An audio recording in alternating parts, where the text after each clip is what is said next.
Hello there guys, welcome back to Younes Talks Football, welcome back to a brand new video. I hope all of you are doing well today. We are, as the table shows, up to 6th. Unbelievable. Everything has worked in our favour and we have gotten the 3 points today. And we have moved up into 6th, heading into the final day.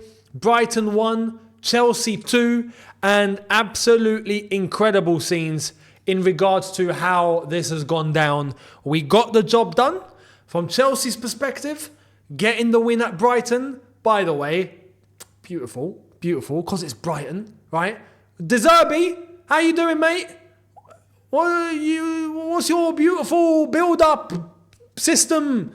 Beautiful, on the eyes, crazy, tiki-taka, lovely, fantastic football. Got to show for it in the end. Nothing. You haven't got any points. What's happened? Tony Bloom, Mr. Poker Face, how are you guys doing? Hope you're well with your 250 million that you took from us. Yeah? I know they're probably going to always have that over us. But we done a number on you again. So I wish you well in your future endeavours and I hope we never have to see you again. Done the number on Brighton. Beautiful. 2-1. And Manchester United, eh? Manchester United. At a time when we needed you to drop points, you drop points. At a time where we needed you to lose to Arsenal, you lost to Arsenal. And at a time where we needed you to beat Newcastle, you went and beat Newcastle. So you know what, Man United? Here's a phrase that you're familiar with. Respect, respect, respect, respect. Eric Ten Hag, respect, respect. Man United, respect, respect. United, much appreciated. Thank you for the help. Good luck. Because we're up into 6th now, and it's all in our hands. It's all in our control.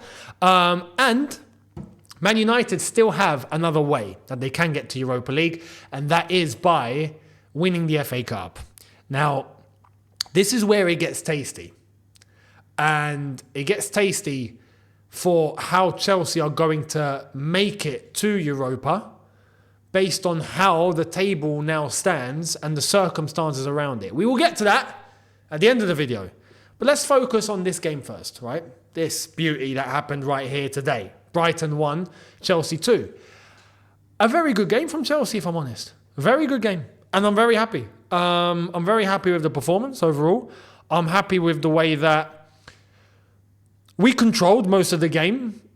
And I say controlled, I even mean if we actually go to, I don't normally do this, right? But for anyone that's going to try and say, oh, Brighton dominated the game. Yeah, but they didn't. They didn't. In effect, towards the end, they caught up a little bit. Yes, because we were 2-0 up and we did allow them back into the game we were defending. But overall, we were the ones that had proper chances. We were the ones that, you could say, had issues with the referee today, multiple times. I mean, what was that about? Can we just focus on that for a little bit? What was that about? Mudryk gets whacked across the face by Tarek Lamptey. Nah, nothing. Don't need to look at that VAR. No. Cucurella's tackle in the box, right, where Buonanotte tackled Cucurella in the box and Cucurella went down. Not a penalty. Correct decision. Absolutely correct decision, because Buonanotte did take the ball. Risky tackle, but took the ball, and fair play in that regard. Not a pen. Nico Jackson, I got to be honest as well. Nico Jackson going up the pitch and going around the keeper, did look like he was getting ready for the Olympics in Paris that are taking place this summer. I don't know if he's contributing in the diving section for that one, but anyway, I'll take it. However, the red card was definitely a talking point, because João Pedro literally stamps on Reece James. Nothing there. No one's looking at anything. Reece James does retaliate, and he gets sent off for it. Now, I've not got an issue with Reece James getting punished for that. Not got an issue. But how do other things not get looked at when that gets looked at? It's incredible. Mudryk gets whacked across the face, not looked at. Reece James, 2 seconds before he made that retaliation, got studded on his foot. Don't need to look at that though. but the retaliation is looked at and he's sent off, which is correct as an isolated incident, but crazy. The inconsistencies are crazy. So when we see the news today about VAR, and Wolves have put in a resolution, apparently that's going to be voted, where they want to scrap VAR completely, I don't blame them. Because it's taking responsibility away from the referee on the pitch, right? VAR is a good thing when used correctly, but it's not used correctly because we've got a bunch of clowns running the officiating in this country. Yeah, that's the problem. And the PGMOL are not changing that. So you know what? Scrap VAR. Get rid of all these clowns that are making decisions in the VAR by just getting rid of the whole tech in the first place. And let's go back to how it was, where we can deal with one referee and his linos on the pitch, right there and then. To their faces, there and then. We can deal with them there. And maybe those referees will look at the extra pressure that's been taken off them since VAR came into the game, and maybe they might fix themselves because now they know they've got much more scrutiny on them and more eyes on them than referees used to have back in the day. So maybe that is the solution. I would like VAR to say, if it's used correctly. If it's not, get rid of it. Because at least it gets rid of the clowns that are operating, because they will have nothing to operate on. So this is where I stand on that. But we went down to 10, and this is where Brighton started to take a little bit more initiative, and then they got the goal through Danny Welbeck, and they made it 2-1. Now, I do want to say in relation to Chelsea's goals, very well worked goals, very nice goals. As I'm seeing Ten Hag giving a speech to Old Trafford, and he's got about 10 fans clapping. Beautiful. Great. Great achievement there, Eric. Fantastic. I hope you stick around for next season. The goals for Chelsea were fantastic. The first goal, Cole Palmer. I mean, wow. Wow. You know, ball put into the box by Cucurella, right onto Cole Palmer's head, but that wasn't the easiest header to execute. It really wasn't. Beautifully executed. The technique on that header was sublime. You know, you see headers and you're like, oh, good header. This was a wow header. You know, it's not easy to do what Cole Palmer did there. And over the goalkeeper, into the far corner. Cole Palmer is such a brainy footballer. And this is what I love about him. He uses his head, literally. I mean, on the ball and in his head. The brain that he has works. It works to perfection. And still adding goals to the tally. And I know he's still far off from Haaland, because what Haaland done in the last couple of games is just ridiculous. And you can't really compete against that. But to think that if Erling Haaland didn't exist, Cole Palmer would be winning the Golden Boot in this circumstance is incredible. And he deserves it. So Cole Palmer, beautiful header. Cucurella, to talk about Cucurella, had a great game today. I think the ex-Brighton lot had a great game too. You know, Caicedo included.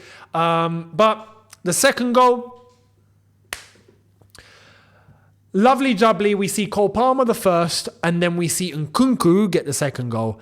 And the way that this goal was worked, fantastic on the right-hand side, letting Gusto in on that right-hand side, fantastic through ball into his path. He cuts the ball back in, and Nkunku drifts off his defender into the middle of the box, basically just off the 6-yard line, tucks it in, and then we finally, in a circumstance like this where we go up into 6, we finally get to see the balloon.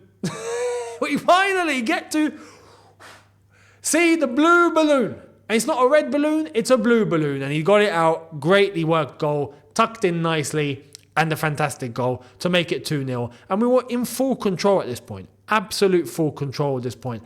And things were looking nice. Things were looking absolutely nice. And then we went down to 10. The substitutes, I think, worked to a really good extent.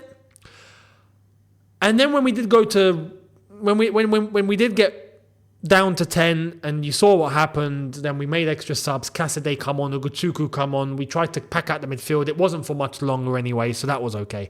But overall, there is a sense of confidence. There is a sense of dynamicism about the team.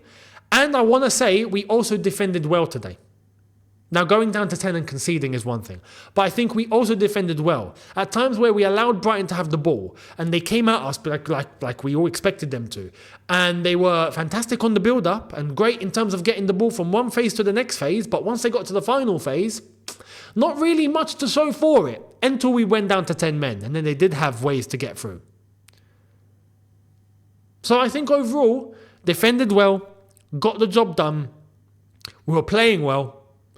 Everyone individually, I don't really have much complaints. I think the only one that I can, aside from Reece James getting sent off in the way that he did, the only one that I can have a little bit of a, not a grudge, but mate, was Nico Jackson at times. I mean, he had chances. He had chances to score. He had chances to set others up. He literally tapped the ball across the box at some careless 1.5 mile an hour speed. Those little things. Aside from that, he was bright. Nico Jackson was bright, and he was involved, and he was there, and he was everywhere, and that was great to see. Everyone, I think, was quite bright. And this is the sense that I'm getting from this Chelsea team at the moment, is that I'm getting a heightened urgency and a heightened amount of energy from everybody. It's like this team now, with some pressure and something to play for, are actually delivering.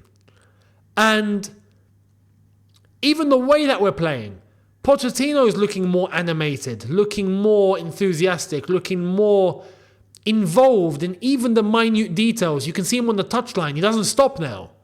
Unlike before, where we used to see him sit down with his arms and legs crossed, if you remember.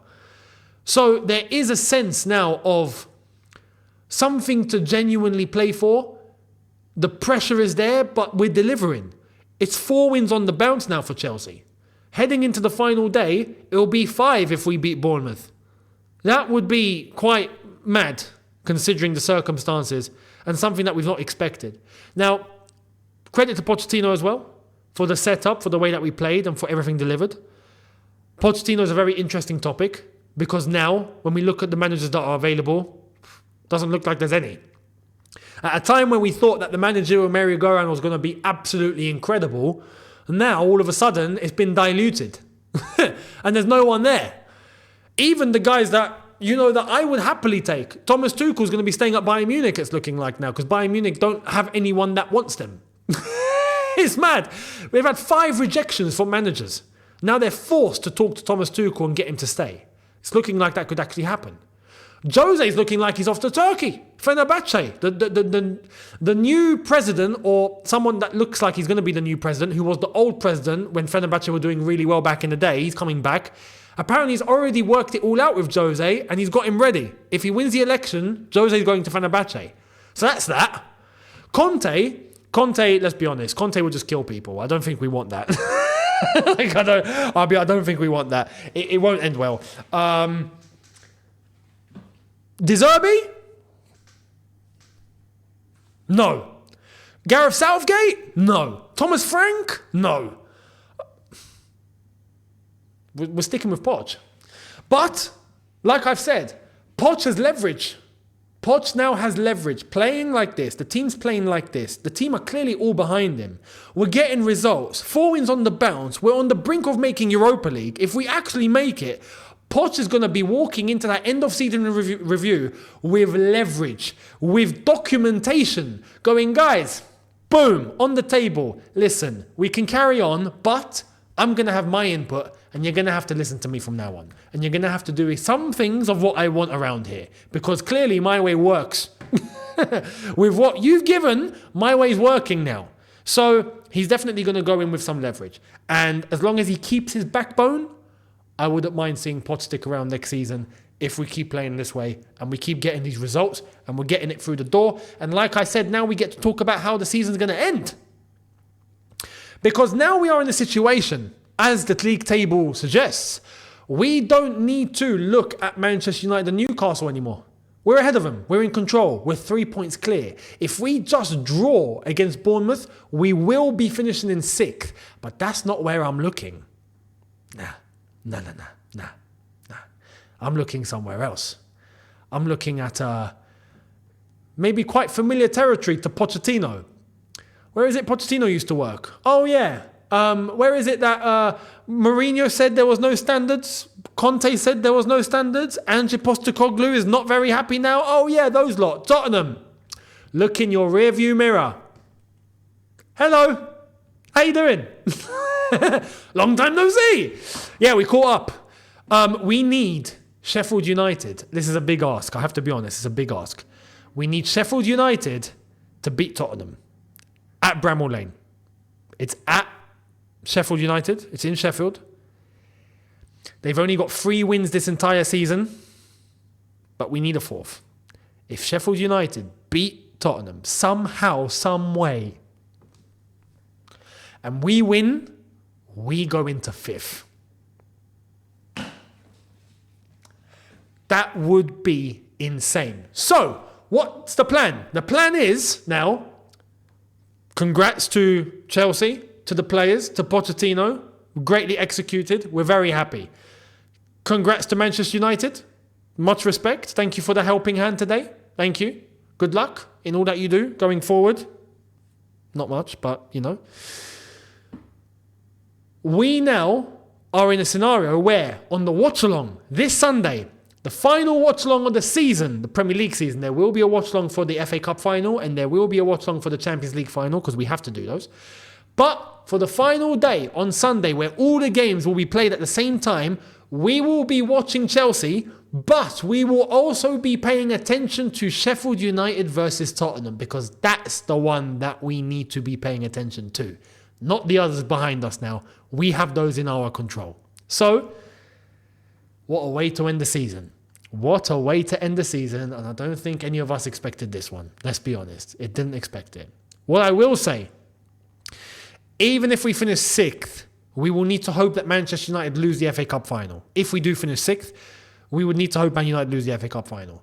If we finish 5th, if Sheffield United somehow do us a favour and we finish in 5th, we're good. We don't need to care about anything else. And at that point, Tottenham will need to hope that Man United lose the FA Cup final. If not, Tottenham will be playing Conference League. So it's going to be a very interesting state of affairs on Sunday. Make sure you guys are there for that. Much appreciated. And I will catch all of you then. Do not forget to hit the subscribe button if you haven't done so already. Hit the notification bell to be notified once I've uploaded. Much appreciated to everyone that was on the watch along and everyone that's contributed here. Thank you all so much. And we move. I will see all of you tomorrow for 1 or maybe 2 videos. I'll see you then. Have a good one, people. See you lot then. Take care and peace.